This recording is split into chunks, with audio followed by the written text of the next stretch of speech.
or reactivated ACE chapter that has really just hit the ground running. There's a lot of you, so that was hard. Like we said, there are over 24 new cities now hosting in the past year. So we picked one of our newer rookies, and this winner is someone who has done exactly that. He's really hit the ground running, and his passion is indomitable. I know, big word. He joined the Community Leader Program in November of 2020 and hosted more than 30 events by the end of the year.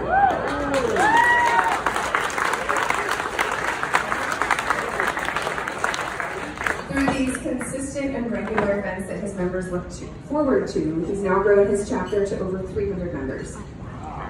So with that, here's to Subramanyam G for being the 2022 Rookie of the Year. We cannot wait to see what you do next.